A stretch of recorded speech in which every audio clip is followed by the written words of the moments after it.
Hello, I am Paula Bennett and welcome to my New Zealand Herald podcast, Ask Me Anything.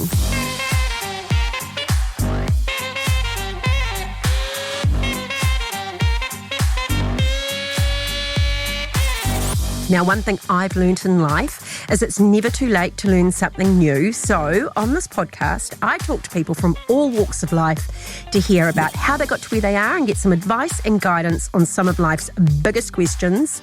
Today, we are chatting food, and who better to do it with than New Zealand's top-selling cookbook author, Chelsea Winter.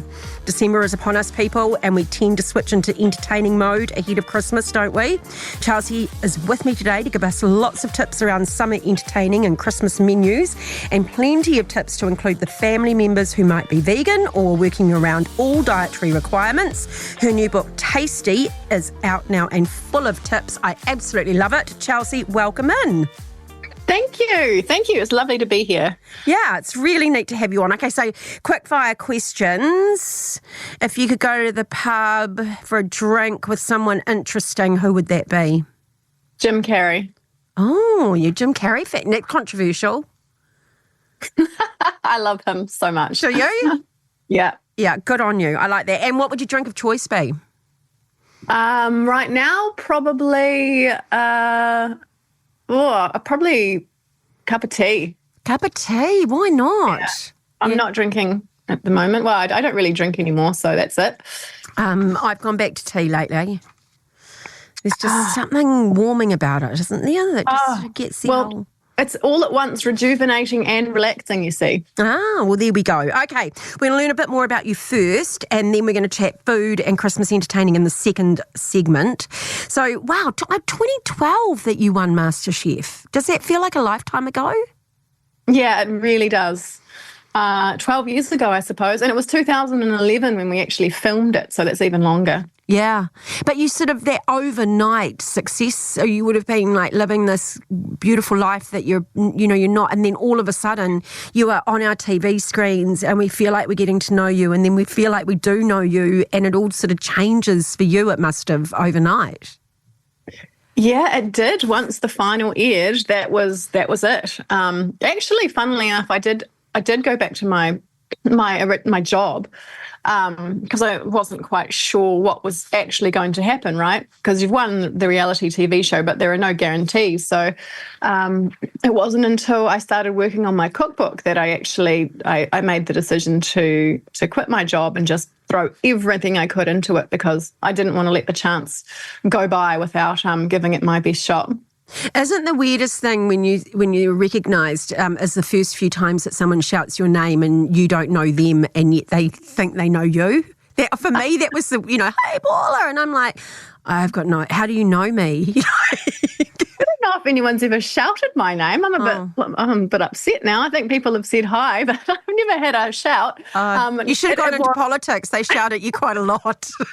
Okay, yeah. So that's the difference. I love it. And people do come up to me still and say, I just wanted to let you know that I've just bought your book and I really love it. And, you've changed the way I cook, or, you taught me to cook, or my husband finally likes my food, or my boyfriend proposed, or my kids are finally not fussy. And I don't know, I will never, ever get tired of anyone doing that. Yeah, that's fantastic. So you sort of touched on it, that you then got that opportunity to write the cookbook. And that's a big step. And not everyone that's won MasterChef becomes a Chelsea Winter or a Nadia Lim. So do you think it was just you reaching in and taking that opportunity and giving it everything you got? Well, I can only speak from my personal experience, and I really just saw it as what it was the opportunity of a lifetime. It was such a gift, because I didn't think I could win when I first went onto the show. It wasn't until sort of halfway through filming when I started to really get more confident in myself and kind of get familiar with the whole cooking setup and studying and, all of that. So when I actually won, I was just flabbergasted. I honestly could almost not believe it. So there was no way that I wasn't going to grab it and run as fast as I could with giving it everything I could, because I just knew I didn't want to go back to my old life, that I had so much more to give and that what I was doing wasn't fulfilling and it wasn't what I was meant to be doing. So yeah, I just, I put everything into it. And I think that really is what makes the difference when you think about something and you talk about something and you do something enough, that becomes your reality. So for the show, but then I would also say for your cookbooks as well, do you have to be obsessed with food? And I was thinking that's why I'd never win, because, like they watch YouTubes now, they, you know what I mean? Like they practice, and it's not, it's, I don't know what to say. Yeah, they're obsessed, right? Which is good, by the way. I'm an obsessive personality, so I admire it. But. Well, I don't know. I guess if I'm anything to go by, I wouldn't have said I was obsessed with food. I really enjoyed cooking. It was my way of unwinding. It was my way of being creative, in a pretty corporate world. What I was obsessed with was watching Masterchef, and I'll tell you that much. There was something about that show. And so that was a big reason why I went on it, because I was just like, I want to be part of that energy, part of that experience. But yeah, no, I wouldn't say I'm obsessed with food. It is my life in a big way, but I try to bring a lot of balance into my life. I bloody love it. I really do. And I'm very grateful to be making a living out of it, that's for sure. So let's talk a bit about that balance. How on earth do you write a cookbook with 2 young children in tow? How old are they now? Sky's 5 and Sage is 2. Wow. So, that, and I noted in your book that you thanked your nanny, which I think is wonderful. But does that mean the children aren't in the house while you're doing all of that practice and cooking and everything else? It's a lot. No, they were for most of it. Yeah, well, because it was a long time testing that book. So for the first part of it, it was just Sky at home, and I was pregnant with Sage while I was testing it. And then I got pregnant and, decided not to do the shoot because I needed to have a newborn baby. Yeah. And so for the second part of the book and the shoot, the kids were often around. So it's not easy, because the first 5 books I did child free, and I was just like a weapon, just like boom, boom, boom, like smash it out, like really in the zone, just set aside sort of like 3 or 2 months of solid cooking. But I couldn't do that this time. You kind of just have to take your chances where you can when you have, people to look after the kids, or when they're at their father's house or whatever. So yeah, it was at times challenging. But, you find a way. And you've been through a lot of change in the last sort of 12 to 24 months, and you've openly talked about that. You went through a private journey and you kept it private, and then I think you decided to share it with us all, which as someone that follows you, I thought was really brave. And was that just letting people know? You moved, your relationship changed with the children's father, everything sort of happened, right? And you went and found yourself a bit. Well, that's right. And, as it was happening, I didn't feel the need to keep everyone updated, because when you go through something like that, it's all consuming, and there's no capacity for putting anything outward. So I'm very much like that with my social media. If I'm not feeling it, then I can't post. I'm not just going to post something just to stay relevant. So yeah, it wasn't until after, and I had sort of come back into my own, and I was feeling, open again, that I shared it, because it's it's very common, right? And a lot of people have gone through it, and I was just, it felt like the right time. But yeah, it's certainly been a journey. Yeah. And equally, I often think it's not just your story, right? It's happening to you, and it's very much about you, but actually there's other people involved too. There's your children, there's your family around you, there's him, you know what I mean? So there's got to be a degree of respect for all of that too, I think. Exactly. And it felt good the way I managed it, and I feel bloody good now, that's for sure. So your beach life, is it a beach life? Because there's some wonderful photos of the beach and the children in the book. Yeah, I am obsessed with this beach, to be honest. I've always wanted to live next to the ocean, always, because my favourite thing to do is to walk on the beach. It's how I unwind, it's how I regenerate, it's how I relax, it's how I get my exercise, it's all of it at once. And so I spend a lot of time on the beach, walking it most days, and it's a 2-minute drive away. And honestly, it is just like heaven. It really is. And there's barely anyone on it, like most of the year until summer. It's just like often it's just me and a couple of other dog walkers. So it's such a treat. Yeah, aren't we so lucky in New Zealand like that though? Yeah. You know, it's just so special. Okay, let's talk Tasty. Your new cookbook, plant-based again, like super good, but this one's a bit more flexible. I mean, I love that you sort of say in the book, you do you know, and that's kind of true for you. So talk to me about this book and how it came about. Well, the you do you thing's kind of like, I think the older you get and the more life experience you have, you kind of realize that really is the key to life, right? Is each to their own without judgment. So you do you. But I mean, what I have to do when I create my books is do me. And that's what I've always done. So each book is just a direct representation of where I am in my life at that moment. And I love that about my books. You can leaf through all of them and see, basically what's going on, my style. And each one gets incrementally better, right? Because the more you cook, the better you get, and the more you research, and the more you know, and the more inspired you get. So it's really cool. And with Tasty, when I started testing it and creating it, I was following a fully plant-based diet. And then by the end of it, I wasn't.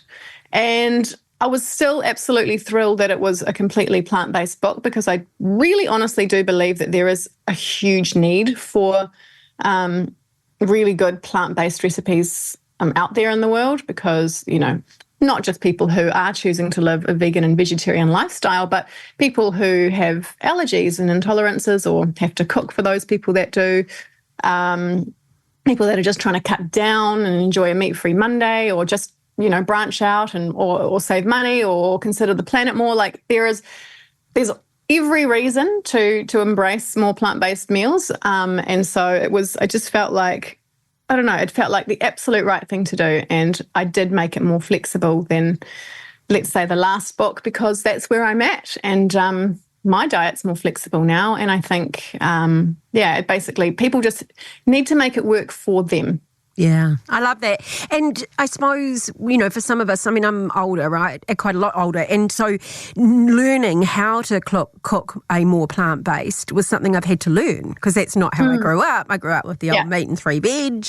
And, you know, and a roast probably 3 times a week, actually, ironically, because I had brothers and they all had to be fed. And so that was the best way Mum thought to do it. You know, you can slap a bit of meat in the oven and throw some veggies around it and it's done. So it is about us learning as well. So you've taken us all on a journey of how we can make it more interesting and actually get those textures and flavours into our food.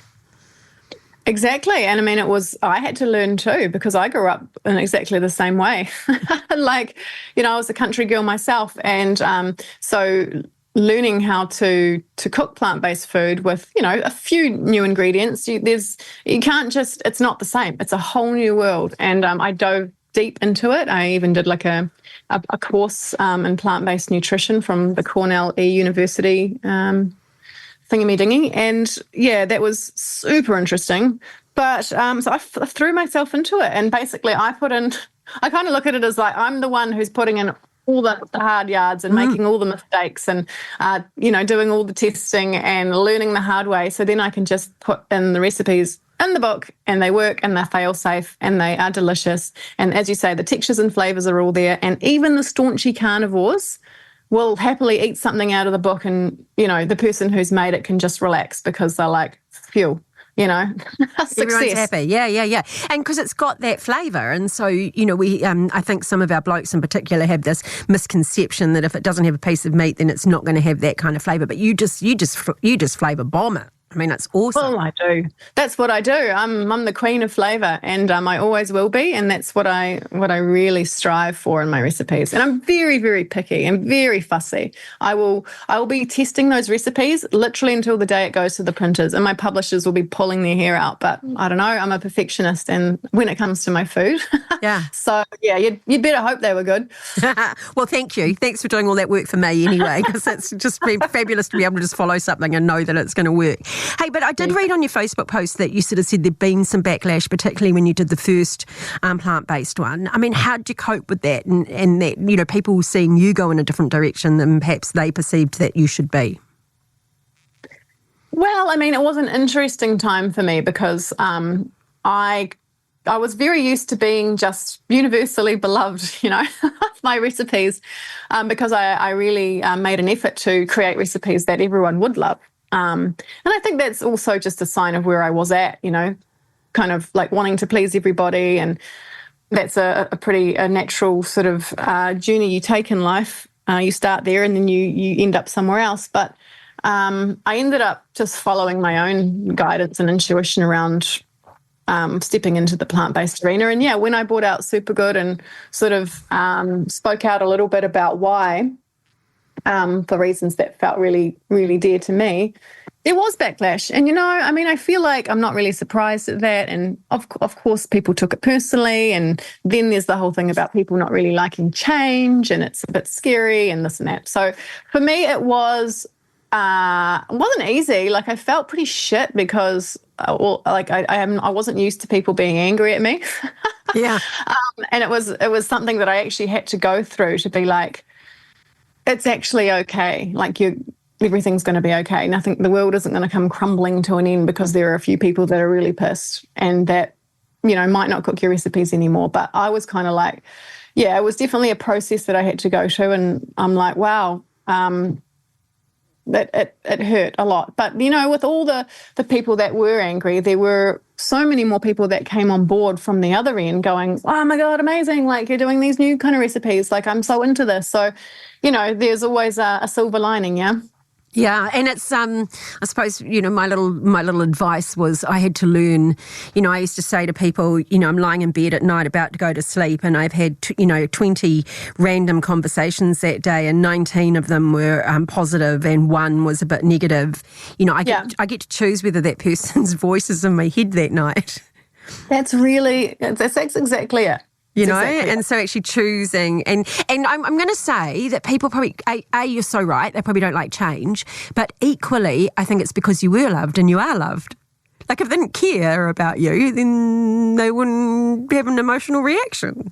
Well, yeah, I guess they're emotionally invested in what I'm creating, and so when it doesn't resonate with them anymore, yeah, it hurts. And so I understand.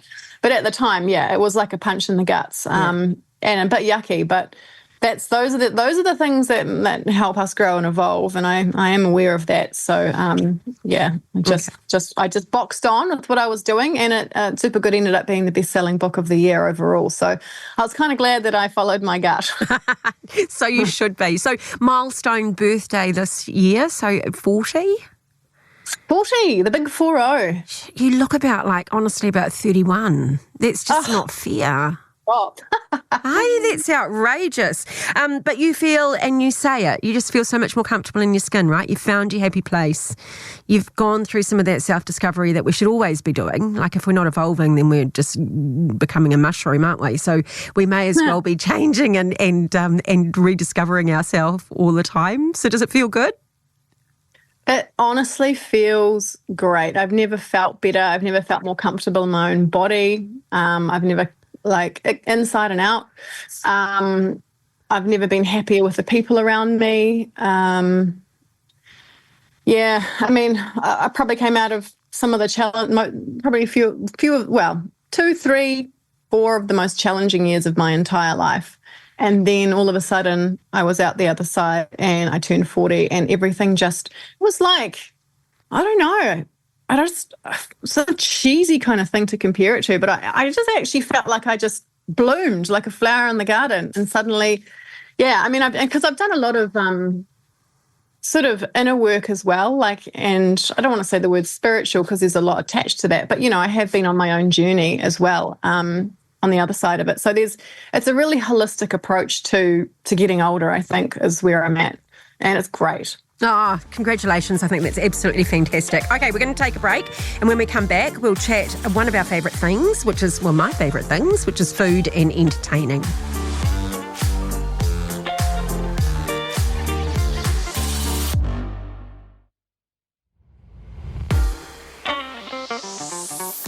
Welcome back in, and I have Chelsea Winter here to talk us all through how to plan our Christmas menus and give us some tips for summer entertaining. Are you a big entertainer, Chelsea?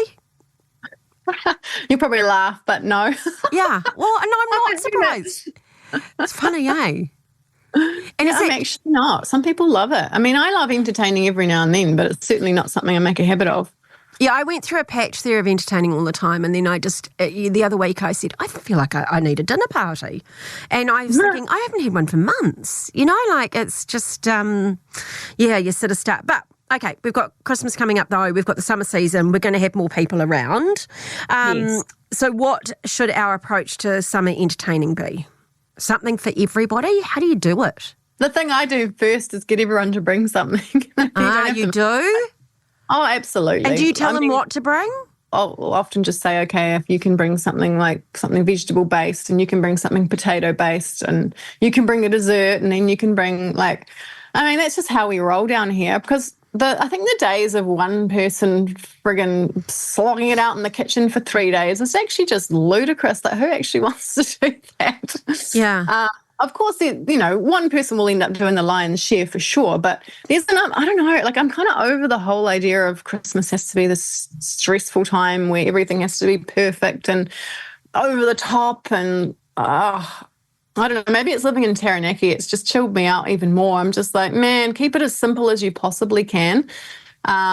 Use recipes that you trust from books you trust, like obviously mine, for instance, and stuff you've made before, so you're not making it all like for the first time and blowing out and and getting it wrong, and just don't overcomplicate things. Like I think that's the thing with the whole reality TV show culture, is that I don't know, everyone's like thinks everyone's going to judge you and your food, and it's this competition, but it really isn't. People just want to chill out and have a good time and listen to good music, and that's kind of would be my advice around it. But a good variety of food as well, and things that people are going to love. Yeah, and I like that you can sort of tell them, not exactly what to cook, but it's a bit like I've got like 25 coming, not on Christmas Day, but we have a family one beforehand as well, and I just sort of said to them, I'm exhausted if I do everything you all want me to, because I'm kind of known for it. And I'm like, last year I stripped it right back, and this year I'm like, no, well, you need to bring this, you need to bring that, you need to do that, and I'll do the meat. Yeah, exactly. The protein queen. Yeah. I can throw something in the oven that morning, but so share the load, right? Share the load, as Samwise Gamgee would say. Yeah. It's 100% it, because, we have this culture of, trying to do everything ourselves and be perfect in every way, but I don't really find that a very attractive way or a very helpful way of living. So, more just get everyone to pitch in. So I'm not doing like cheese boards or little, what do you call them, little hors d'oeuvres or anything like that anymore. I just cut that out a year. Well, I feel like you have spent this time on this big meal, and then everyone kind of eats before they're full. Yeah, I agree with that. And then it's like, half of it's left, and you're kind of looking at it resentfully going, you bastards. Yeah, you ate that bought cheese that, quite frankly, I unwrapped and slapped on a plate instead of, my beautiful pumpkin and seed and, that I actually really thought about and put a whole lot of effort into and followed Chelsea's recipe. Exactly. No, get them starving, and then it'll taste better. So obviously with your books and with your diets being, do you think a lot about dietary requirements of people that are coming? Well, I don't think a lot about it, but if I'll obviously make sure I know if there are any, and cater for them accordingly. Talk to me about refined sugar-free. So tell me the difference in sugars. Because you use coconut sugar quite a lot, don't you? Yeah, well, it's just always a personal thing for me. Like when I had kids, I started being way more aware of obviously what I was feeding them, and myself, to be honest, I can notice the difference 100 times over when I eat something that's full of white sugar, and then when I eat something that's been sweetened with coconut sugar. I feel different. straight after I've eaten it, and I can see the difference in my kids. So I was like, look, I'm not going to get into any scientific stuff about it. I just know there's a difference, and I prefer coconut sugar. So that's why I didn't use any cane sugar in my book, because I know a lot of parents are the same, and just having a whole Bible there of recipes that don't have any cane sugar in that you can just make for your kids or, your family is gold, really. So how do they make coconut sugar? Not that you need to be the expert, but that's what I was trying to work out in my head. I was like, because really refined white sugar is still coming from a plant, isn't it? Yeah, it is. It does hit the body differently though. Coconut sugar is the dehydrated sap or nectar from a coconut flower. Ah. Coconut palm, yeah. So it's got nothing actually to do with the the actual coconut itself. So, it's less refined. I mean, every sugar is kind of refined to some degree, but, just to make it easier, it's less refined, and it's so much gentler on the body, and I can feel it, and that's why I love it. So what's the key to tasty food using, particularly baking, using the different sugar, sorry? Is there a way, a method that you need to use that's different? Well, I mean, it affects everything, right? Because it's got a different, it behaves differently to other sugars. So I really need to create a whole different recipe around it. It's not just a matter of subbing it in. So I've done all that. You don't have to worry about it. Just follow the recipe and it's going to work. Okay. Yum. All right. One of those will go on my dessert list then, because I like that. Because we've got kids coming too. So, yeah, okay. I like the idea of them eating less of that refined sugar and not driving me nuts as well as they bounce off the walls. Yeah, it does make a difference. It really does. Okay. You can give me, one or two favourite recipes out of Tasty? Do you have a fave? Yeah. Course. Yeah. Well, I was actually just thinking about it when you was talking about the dessert then, because there's like a strawberry cheesecake in there, and I'm not sure if you have to cook with anyone for anyone that has can't eat dairy, but there is a dairy-free option in there. You can just use normal cream cheese if you want, but it's made with maple syrup or agave syrup, so there's no icing sugar in it, which is usually what's in cheesecakes, and it honestly is so incredibly delicious. And the flavour comes from eating, you use a good quality like vanilla paste in there, and the base is really beautiful and yummy, and there's a little bit enough salt, so it's got that, and then beautiful fresh juicy strawberries on top, and you make a wee coulis to drizzle over, and it's Christmas on a plate. It really, really, really is. And one of my most popular recipes of all time was the white chocolate and strawberry cheesecake, which I did in my very early days. And so it's kind of like a nod to that, but it's the 2024 kind of more conscious and better for you version, but still just as delicious. So that's definitely got to be one of them. Yum, yum, yum, yum. Okay, well, you've heard it here. Go and buy the book so that you can totally make that for Christmas or any time, I think sounds like, especially when you're entertaining. Chelsea, we touched on, accommodating other diets, and you don't need to because you've got that wonderful diversity and you know how to do it and you'll have so many different dishes. But my best friend the other week had people coming for dinner, and one of the daughters, and they're real country folk, and one of the daughters was gluten-free, and honestly it almost freaked her out, and I was like, I don't know why it's freaking you out, use corn flour instead of flour if you really want to, it's... it honestly not... Don't do that. No? Okay, sorry. Oh, God. Don't do that. Okay, You're not making custard. Okay, well, no, that's good advice, see? Don't take my advice on how to substitute. Let's take Chelsea's. How do we accommodate those differences? Some of us freak out. And I completely understand that, because if it's not something you're used to, and this is what a lot of people tell me, they say, look, all of a sudden we found out a member of the family was gluten intolerant, or we were supposed to be avoiding dairy or eggs, and they're just like, we didn't know what to do, because it's just like, well, what do you do? And it's not just a matter of subbing out, and it's not just a matter of, we'll buy, it can be scary, and especially when you're cooking for somebody else. If it's a member of your own family, you kind of give it a go and hope for the best. But if it's someone else and you're entertaining, it's like, well, geez, I really want to get this right. So that is why, in Tasty and Supergood actually, there are gluten-free options for just about every recipe.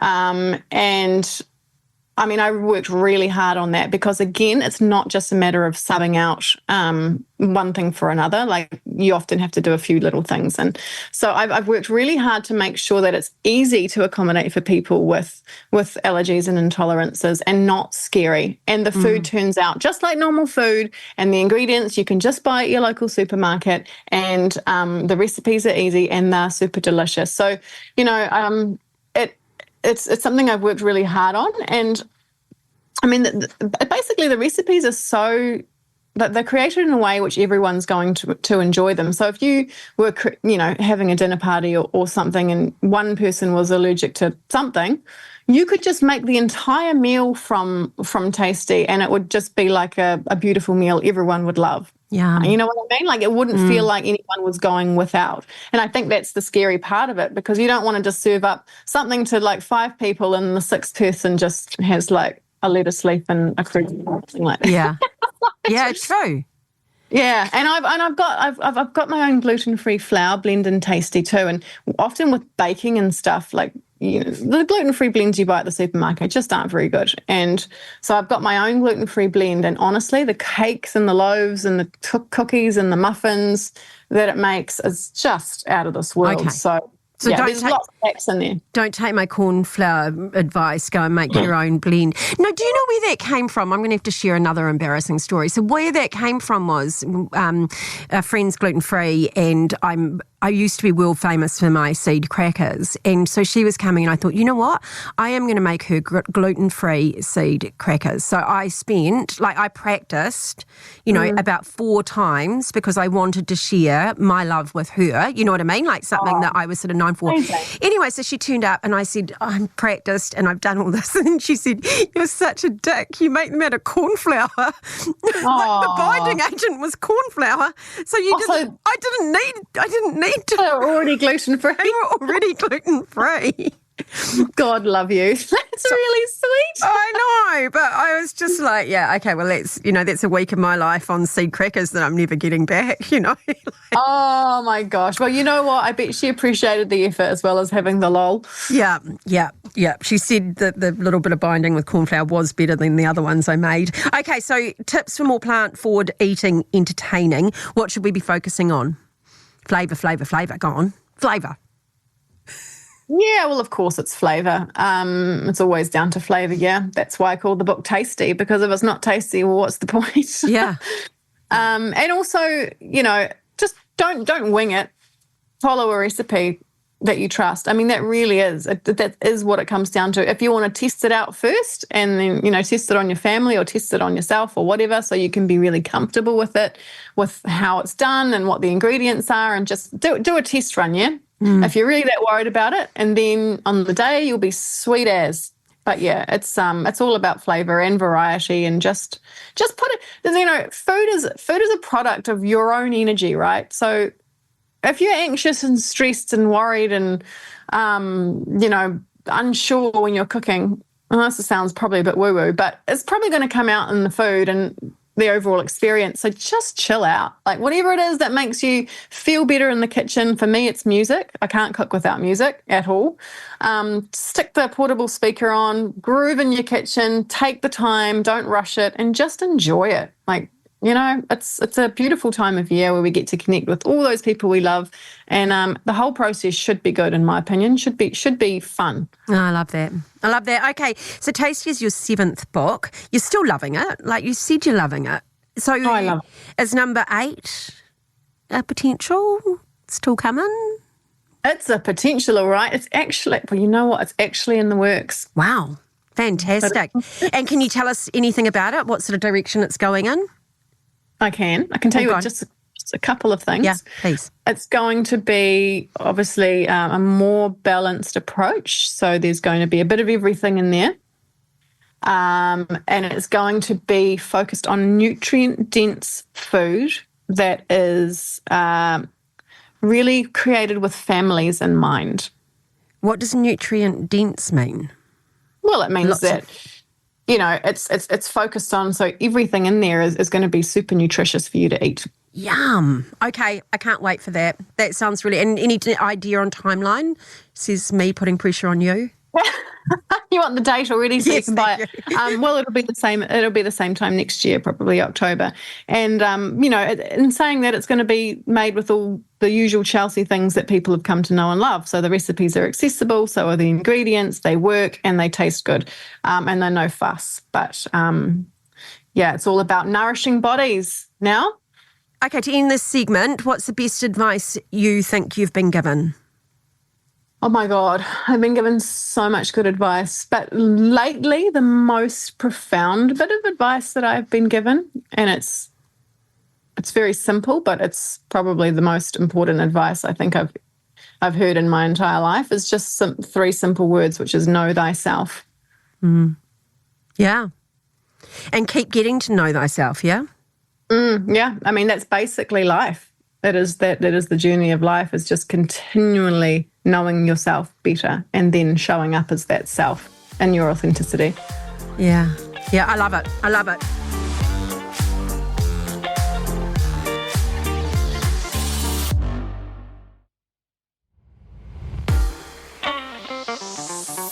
The podcast is called Ask Me Anything, and so far I've done all the asking, so I just want to give you an opportunity to turn the tables. But you don't have to. I'm always worried about what's going to come out, honestly. Oh, don't worry, I'm kind. Is there anything you want to ask me? Well, it's actually interesting because I would like to ask you a similar question to what you asked me, except I would say if you could have dinner with 2 people, any 2 people, dead or alive, who would they be and what would you all be eating? Oh. If I could go back in time, which is not me answering your question, God, it must still be a bit of the politician in me. Like if you could turn back time, then I would definitely be at Wembley watching Queen, Freddie Mercury, because I'm a big fan. Oh but then God. I was just thinking, I don't know, a dinner party though. I was thinking the other day that I've really got a thing for powerful women. Like there's just that, and that, I suppose the geek in me, I was just like, I wonder what's happening with Angela Merkel at the moment. Like she was just so big worldwide and so dominant and forceful and fierce, and, Madeleine Albright. Imagine me sitting there with those 2. Imagine. Like what I could learn from them, and they were kind of trailblazers. And yet unapologetic, and you felt like they didn't care if someone liked them or not. They had a job to do. That's what we want. Yep. More of that. Yeah. So there's probably people I would almost like more, but I think they would be fierce advisors that would just, I think I'd come out going, channel a bit of Angela. Awesome. I love it. Hey, Chelsea, thank you for coming in today. Chelsea's cookbook, Tasty, is in the stores now. Highly recommended by me. And that's it for another episode of Ask Me Anything. If you've enjoyed this episode, please follow Ask Me Anything on iHeartRadio, wherever you get your podcasts. Make sure you check out some of our past fabulous guests. Pick up the book. Have a cook. It's all fun. I'll be back next Sunday with another fabulous guest. I'm Paula Bennett. Ask Me Anything. Goodbye.